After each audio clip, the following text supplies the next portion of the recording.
This is Ashley Newby, and you're listening to the Black Studies Podcast, a Mellon Grant-sponsored series of conversations examining the history of the field. Our conversations engage with a wide range of activists and scholars, senior figures in the field, late doctoral students, cultural workers, political organizers, and everyone in between in order to explore the cultural and political meaning of Black studies as an area of inquiry and its critical methods.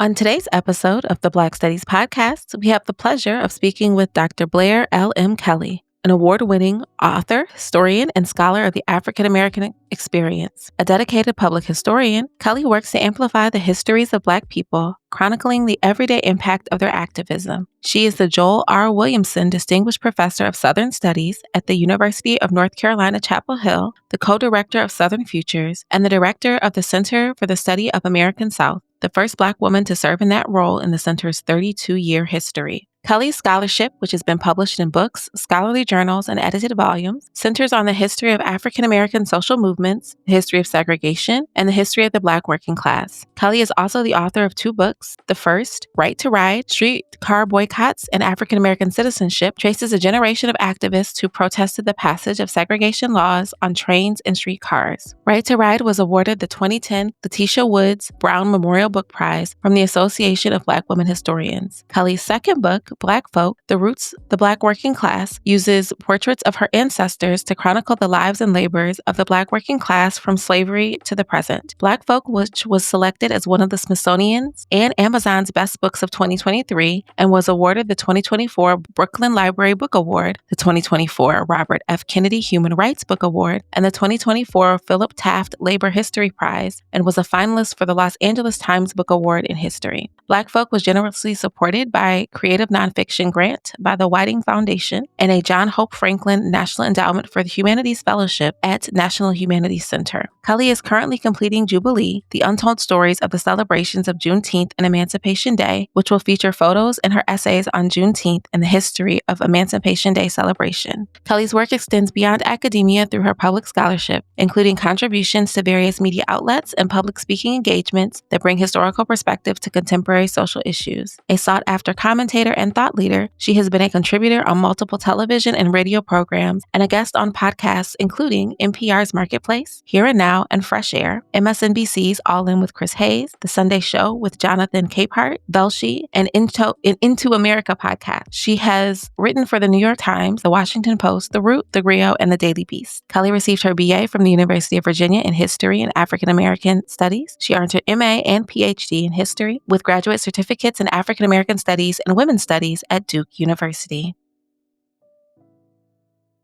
Hello, everyone, and welcome to another episode of the Black Studies Podcast. Today, we have the absolute pleasure of speaking with Dr. Blair LM Kelley, award-winning author, historian, and scholar of the African American experience. How are you doing today, Dr. Kelley? I'm making my way. It's the times are strange and stirring, but I'm thankful to still be here and still be doing my work. Well, we are so excited to have you, and I know that you are busy. You've got a lot of things going on, so we're gonna get into it. Always. How did you get into Black studies as a field, and what keeps you committed to Black studies? When I think about that, I can't imagine myself doing anything else. I have never really been interested in a fundamental way in any other history. Mm-hmm. And I think I trace it back to my family. I have a family who, were all storytellers and really wanted me to understand where they came from and what they experienced and to hear their point of view. They wanted me to learn about a Black past that they believed would uplift me and encourage me. And I'm an integration baby, so I, attended all these schools that my parents couldn't have. We lived in a neighborhood that we couldn't have lived in, barely lived in when we did. Evidently, we were announced to the neighborhood as we purchased our home when I was a little girl. And so I think they were worried that I might be too disconnected from the Black communities, the institutions that enriched them. And so they wanted me to have this as my background, as my understanding of the world. And so I think they, push it on me from a very young age to know a lot about the Black past and to know a lot about their past, their personal. I don't know that they thought of that as history, but they definitely wanted that as backstory in my mind. And I was just talking with someone the other day about Nat Turner and Frederick Douglass and David Walker. I remember my father talking about all of those figures when I was really little, and me being like, "Well, why are we listening to a Frederick Douglass record? Like, what is he on? Is that him? Like, that's not him. Why is this man reading a Frederick Douglass speech?" But he just wanted me to have that rich understanding of a strong Black past, a militant Black past, a Black past that was demanding full citizenship and inclusion, from the very beginning. So I can't discern a time when I wasn't interested in Black studies. So I'm gonna come back and ask, because I want to know too, like, what is it that like keeps you in Black studies? But you talked a lot about how like your family was very intentional about making sure that you were connected, not just to understandings of Black history, but your own family's history, which comes up in your latest book quite a bit. And it's so interesting, one, that you were that you have those stories and you're able to to know and research that history, but also in how it really plays into this idea of the Black working class and like how socially people don't talk about the Black working class. Like it's not like it's a thing that's just dismissed because working class and Black people don't go together. So strange reason. Absolutely. I was reading something. It was General Granger's order freeing Black Texans, and at the end of it, he's like, "And don't be lazy, and don't think that this is a chance for you to be idle." I'm like, when were Black people idle? Show me that part. Jefferson's talking about Black laziness. They're prone to sleep because they worked from dawn till dusk, and so they were tired. Like the failure to understand Black people as working people at any point in our history is so strange to me. So it was a blessing to be able to write about Black people's labor as such an important contribution to the world. So is it that interest that still drives your commitment to the field? And then like the ability to integrate your own personal history into understanding broader Black history, I would imagine is also very important in that. I think, I didn't have permission to write the way that I write in Black Folk when I first started out in the field. It was so hammered into me that, you shouldn't write what they called me story, right? That you shouldn't write about yourself and just, tell me all about how your family is interesting and this and that, the other thing. And I remember professors like hammering that home, that it had to be this sort of distance between you and your subject matter. But in the back of my mind, I always had my family as a proof and as a check against anything I was writing or thinking about, because their stories were so much a part of who I am. All of my grandparents that were alive in my lifetime, my parents, they always just kept telling me family stories of their time in the South, their migration, their elders. They were constantly putting those stories in my mind. And so when I thought about the migration as an abstract, they were always my backstory. They were always how I thought about, is this true? Does this sound right? Does this ring with the experiences of my ancestors and my forebears? And so to have the opportunity in Black folk to really put them to the foreground finally was a treasure, because they've always been there, and they've been insistent that, that they be part of what I do as a historian. And so I'm excited that I finally had the chance to marry research and scholarship with the stories that I knew. I think it's a really powerful way to frame an understanding of the Black working class. And because providing such a concrete example or such concrete examples, one is like rhetoric 101, like show your audience, don't just tell them, right? Like you got to demonstrate. But the fact that for so long, and even to a large extent now, there has been a dismissal of the importance of personal example in academic work, and particularly if we're thinking about history, despite the fact that, especially when we're talking about Black people, what is represented in the archives is not from their perspective. Mm-hmm. And even when it is from their perspective, it is often filtered through or interpreted or edited in a particular way for particular purposes. Mm-hmm. So being able to have that without that filter or represent the voices of actual Black people is so powerful. And it's like, I feel like right now, there are a lot of books coming out that are doing that. And it's so interesting that, like, in this moment, it's like, nah, particularly Black women historians are like, we're going to talk about my family. And we're going to talk about how the lessons of my family's experience are important for thinking about how this country has the trajectory of this country and Black people in this country over time. Really great moment right now for it. And it's just so interesting that it's like, yeah, all of you all, wonderful award-winning historians, we're like, yep, we're going to talk about my family now. Yeah, I think it's, a bit of a renaissance. And I might, for the sake of archiving where it might come from, I think of my own agent, Tanya McKinnon, who's this amazing Black woman agent who represents a lot of Black women scholars who are now writing about their family history. And I think she is making space for us to do that with being a real conversation partner, reminding us of our power and our import in that space. So I want to shout Tanya out as part of that. She's always pushing me. She's not just like a regular agent; she's a super agent. But I think it's affecting women who are doing work in any number of spaces who may or may not be connected to Tanya.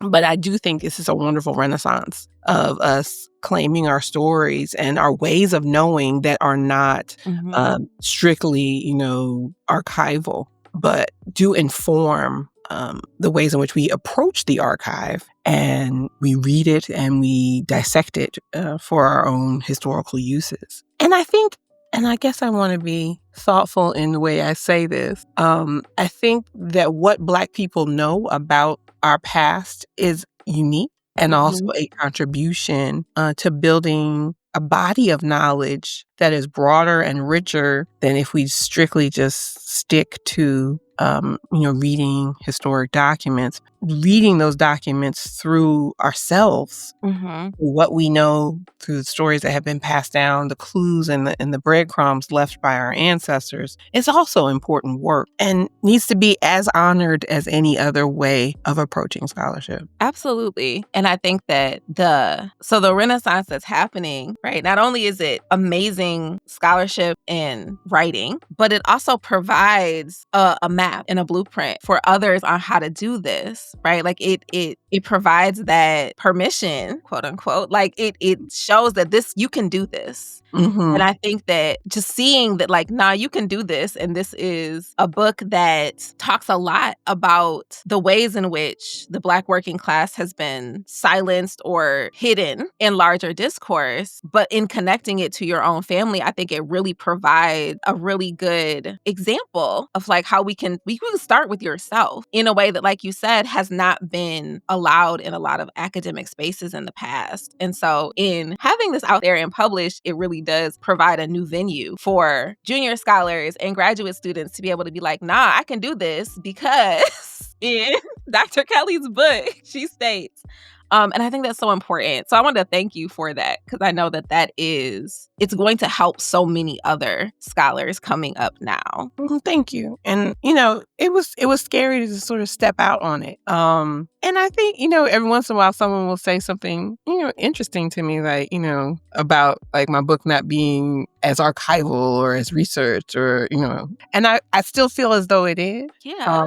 And I think that the layering of all of these things is also valuable. I don't have to, do this whole historical objectivity distance thing as a performance. When what I bring to it as the daughter of all of these previous generations that had a story to share and provide us with a perspective about everyday life, that's history. That's valuable. The ancestors were really insistent with me about telling their story and providing a pathway for me to make these interconnections. And so it's historical work, but it's also spiritual work that that I was able to do, and it's bigger than me. And so I'm thankful that, Black folk has provided me with a wonderful journey toward a richer and broader understanding of what the work really can be.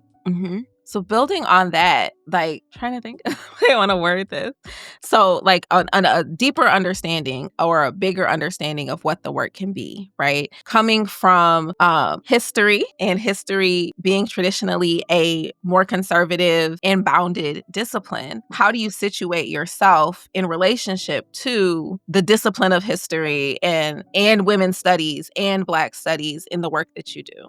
I love being a historian. I love the tricky bounds. Like, I love that I gotta go hunt stuff down, and I will fall down a rabbit hole in a heartbeat. I'm trying to finish a coffee table book on Emancipation Day celebrations, and I have just literally just sat and read historic newspapers about, like, Lincoln coming to Richmond at the end of the Civil War and walking around. I'm like, ooh, that's a cool account. And then where did they go? And so I for me, those little puzzle pieces and clues and finding the old document you want and the issue of the newspaper you're looking for and scrolling through and reading day after day, it takes a long time. And so it's not the most efficient way to do writing and scholarship, but boy, it feeds me.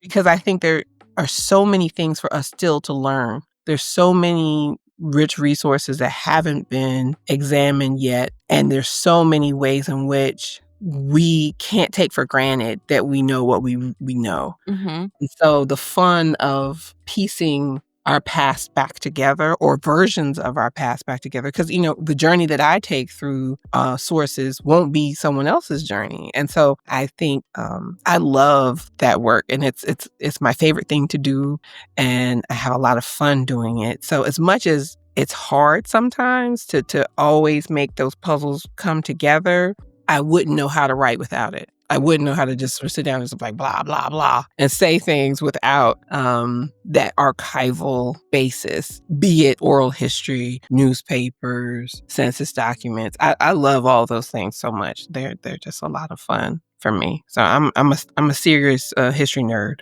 That's me.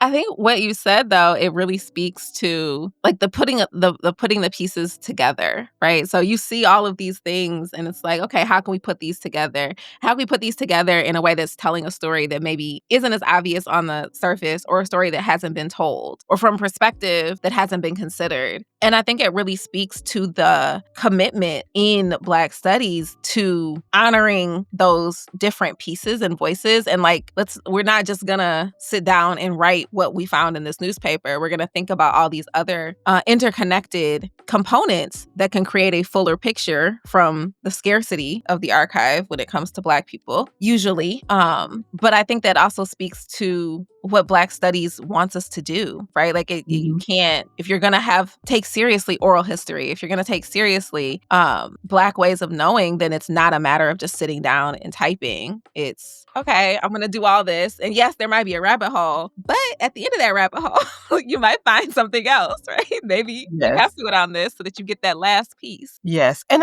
one thing that I think is an interesting turn that the discipline has taken recently is this sense that the archive is incomplete. And absolutely it is. Like the things that are not there are vast. But I think our current generation has to remember that there are things there. There are Black people who seriously undertook the project of creating archives in our HBCUs, in local libraries, in homes that we have to go recover and archivists need, to gather.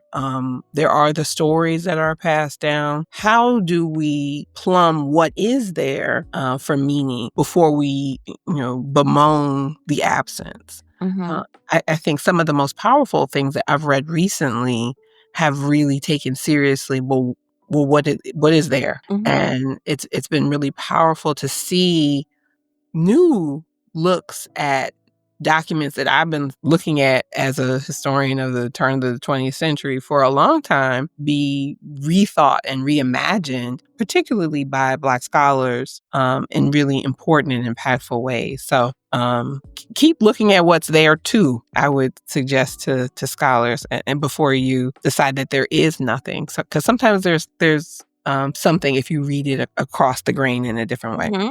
Absolutely. That's one of the things. My sister is working on her PhD in history. So we're always having these conversations about Mhm. well, how are you filling in? You seeing what's there, and how are we filling in the gaps to create a fuller picture? How are we borrowing from multiple places and Mhm. providing context and thinking about things like not just what's in the archive, but what's the date? Okay, what was happening in the weather that day? What did the harvest look like that year? And Mhm. how does that play into what we know was happening in the lives of enslaved Black people at the Mhm. time? Mhm. So I think that's a really great reminder. Like, there are things there, and maybe Mhm. you add to it to create Mhm. a fuller picture, but it doesn't mean you dismiss everything just because there's not as much there as maybe you would prefer, or you're Mhm. not seeing the kinds of things you would like to see.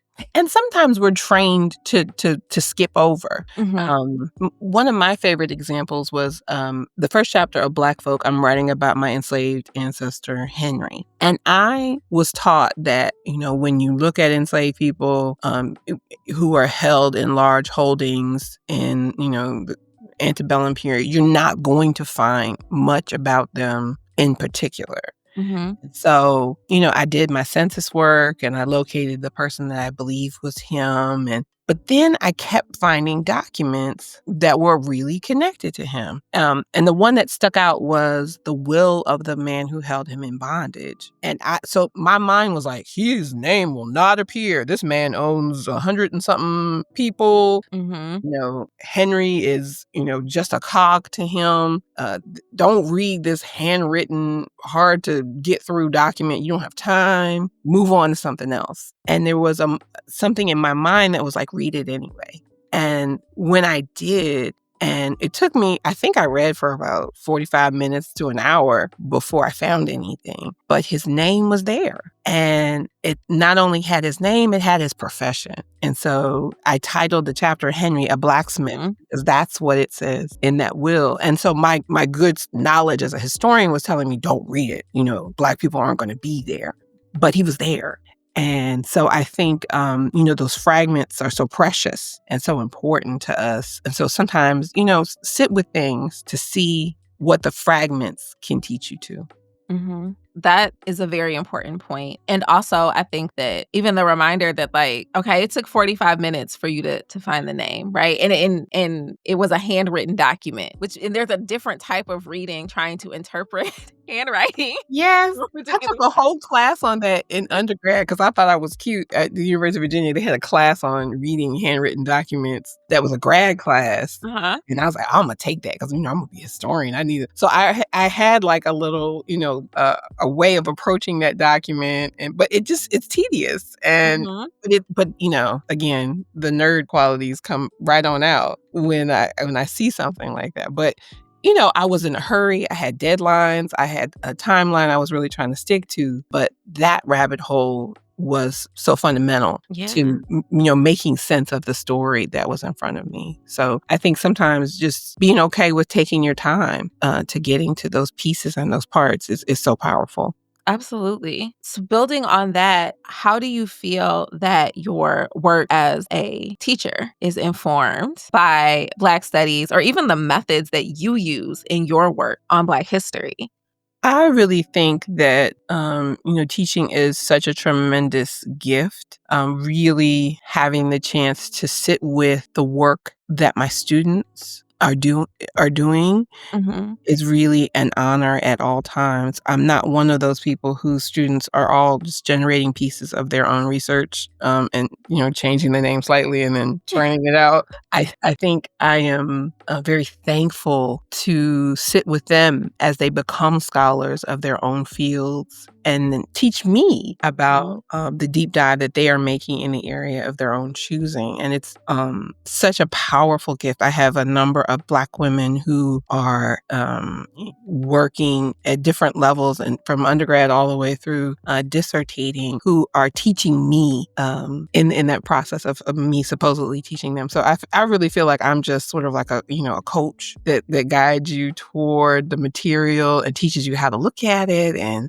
approach it, and adds to the depth and the complexity that you would bring to your own study. But I always just want to have a light touch in terms of empowering people to know how to do this work once they leave my classroom on their own. Because, honestly, we're not training people how to think. We're training people how to approach the process of thinking, researching and writing and looking at the world, because things will change and context will change. And, before we started recording, I was talking about, the blank page is a vicious taskmaster. Like, no matter how much you have liked the previous thing you've done, you got to do a brand new thing, and you start at zero every time.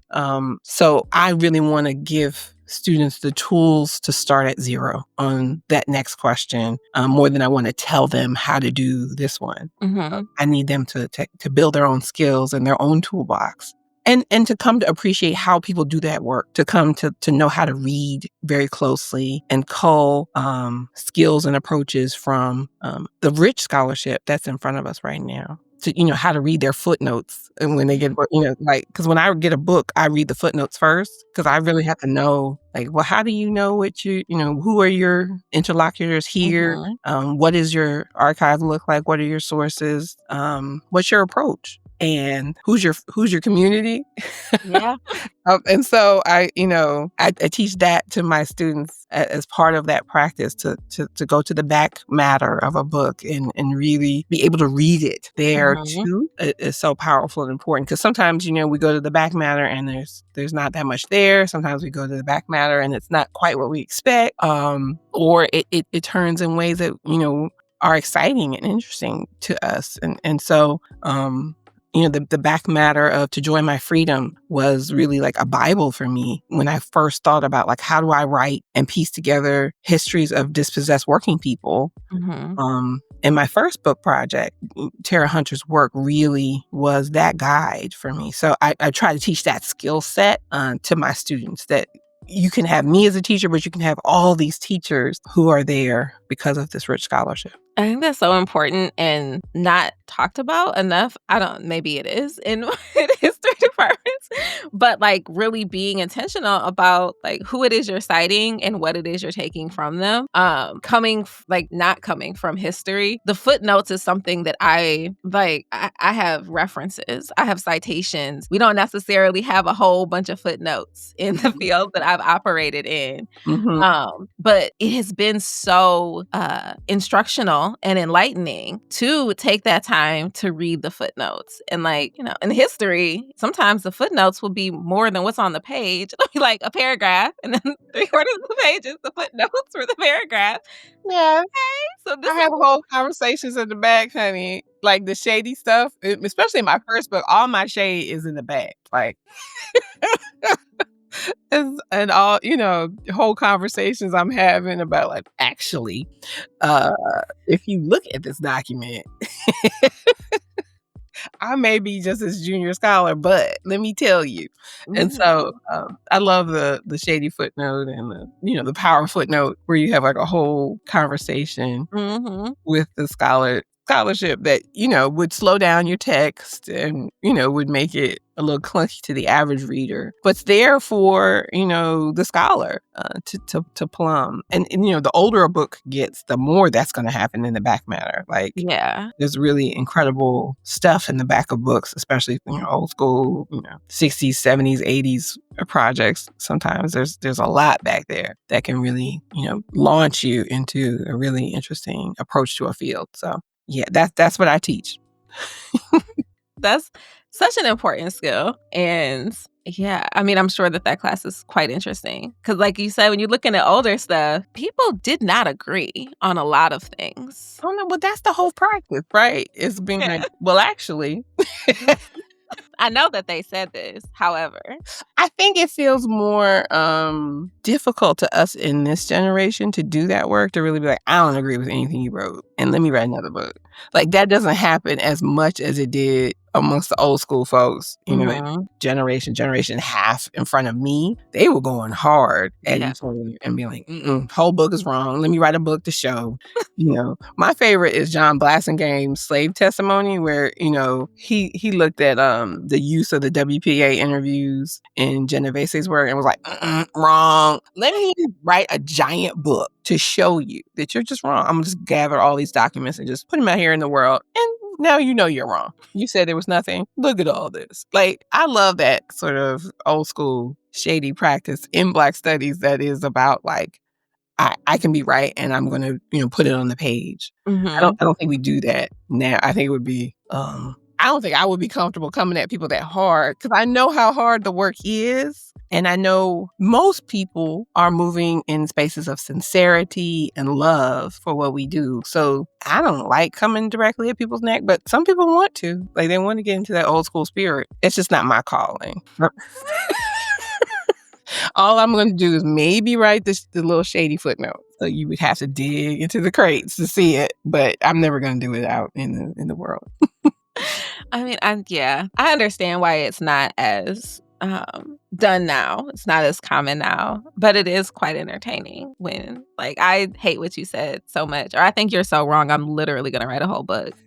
Like, here you go. Who does that now? Like, that's strong. That's really strong. But that's the tradition of the discipline. Like, if when you think about Black studies, like Du Bois is a person whose like whole career was predicated on like a whole crew of folks being like deeply wrong. Like, he started whole organizations to prove you were wrong, and I'm gonna write a whole new magazine to prove you're wrong, and I'm gonna gather data and make cool parts to prove you're wrong, and so. That powerful root of the discipline is in, vigorously coming at each other with everyone really, sharing that same goal of uplift or advancement or citizenship or empowerment for Black people in the end. But they were coming at each other hard. Yeah. Really, clarify their position. And so I don't think we do that as much. I mean, it's happened to me a couple times where people came at me, but it catches you off guard when it does happen now, because it isn't,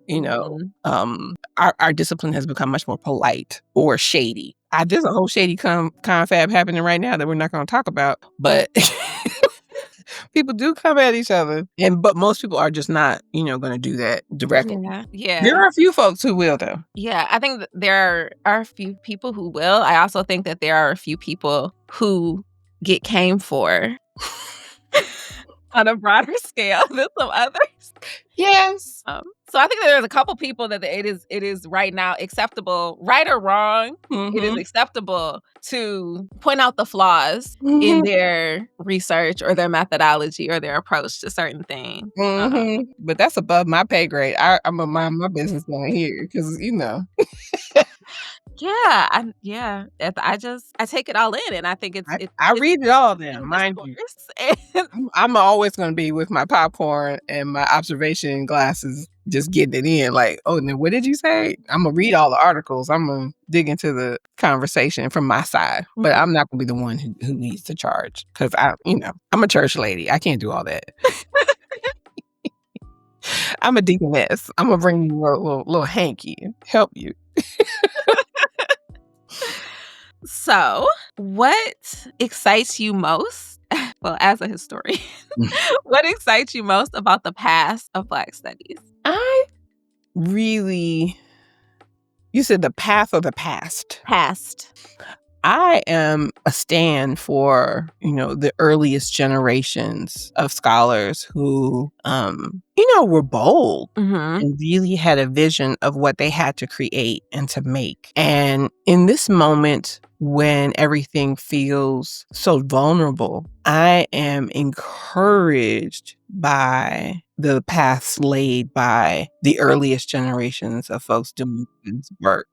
They made institutions, they made holidays, they made organizations, publications that, in spite of what the world was telling us about Black people, they told their story anyway. I'm writing about emancipation celebrations and just thinking about folks who, at the height of lynching, put on their very best and took to the streets and spoke honestly about what they had experienced as enslaved people or what their ancestors had experienced and what they thought about the world because of it, because they were so invested in the project of freedom that they were unable to not tell you what they really thought or to shield themselves from moving in the world in a way that is an example of what they thought of themselves.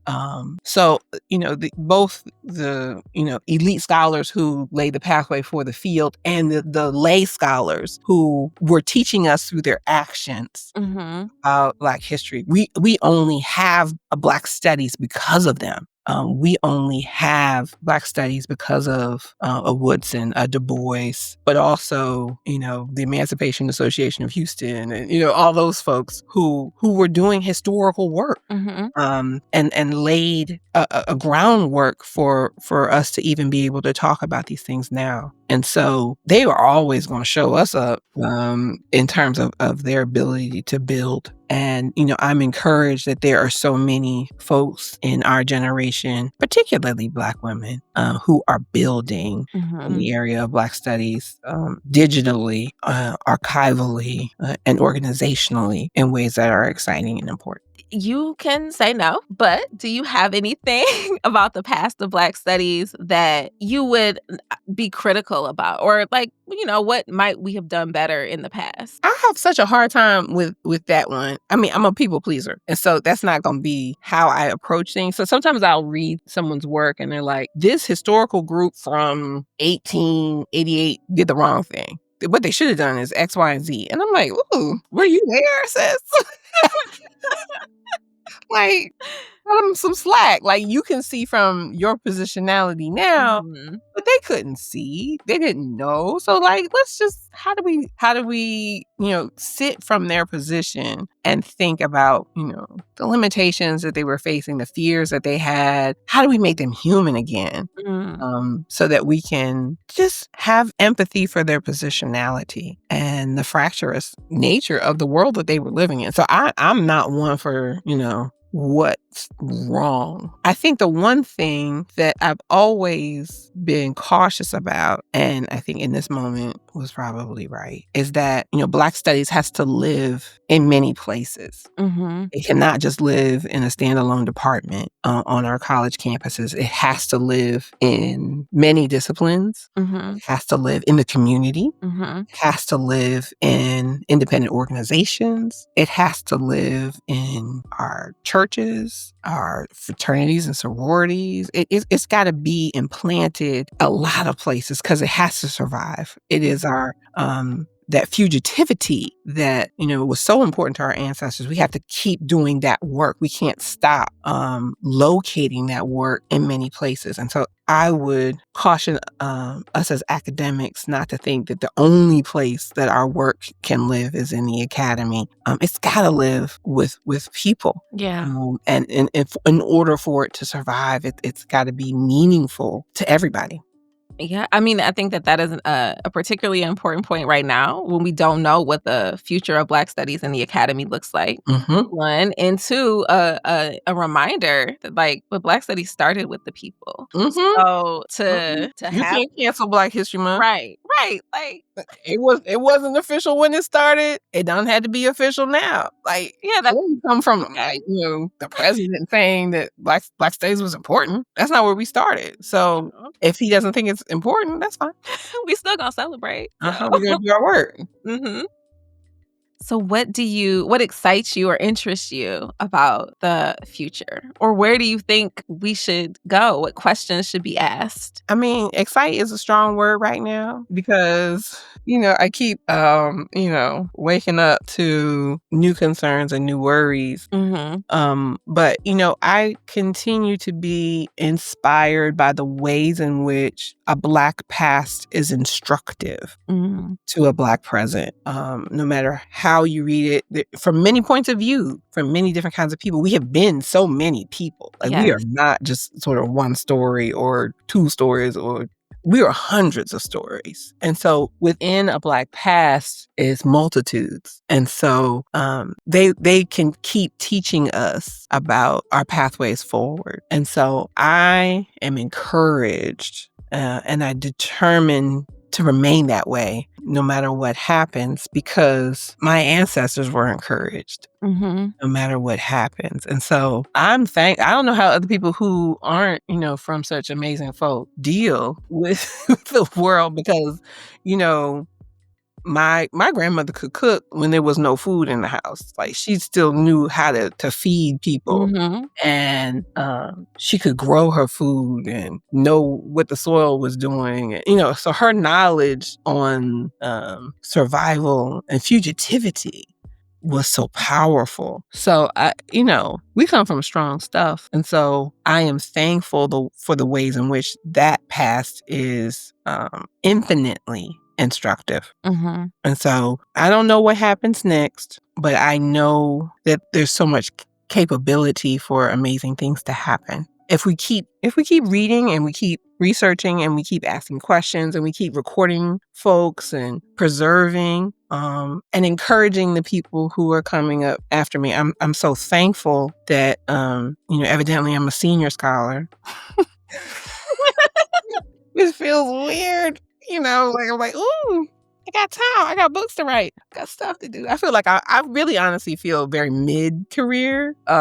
Like I'm going to get to fully senior, but I guess technically there's no more promotions I can get as a professor.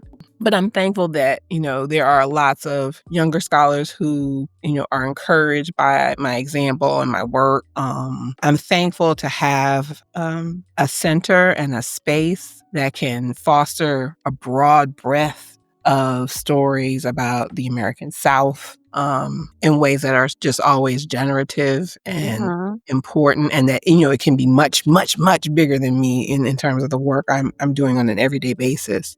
And so I'm excited just to be, sitting on my porch of my center and just, talking with scholars from all different kinds of viewpoints about history, including Black studies, because that's a gift. And learning, from so many different viewpoints is always a gift. So I'm excited about what can happen next. Every time I read a new book, I'm like, ooh, that's good. And so, there's always more. And it's such a bevy of literature. It's almost hard to keep up with all the things that I would love to read and support. But, just people who are redefining what the boundaries of our disciplines are.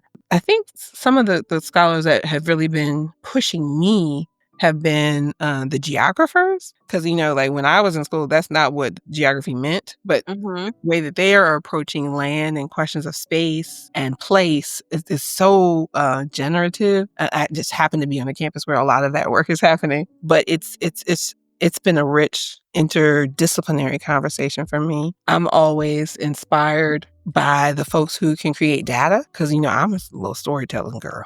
But, my new work really is going to try to intersect with thinking about, like, what can we know about a Black past, and that's measurable. Because so often, some study will come out and tell you, like, something like, water is wet. And we're like, sis, we knew.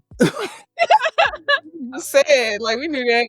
But I want to be the one who's making a data that's informed by that storytelling, by that narrative, working with folks who can help me make data, because I don't know what that means actually, but but really sort of tracking and aggregating Black experiences so that we can say, no, this isn't just a story that your grandmother told you and that your neighbor's grandmother knew and grandfather was aware of. This is a phenomenon that's measurable, that we have to now pay attention to. because it's happening on such a wide scale. So I'm excited about, those interdisciplinary possibilities for Black studies.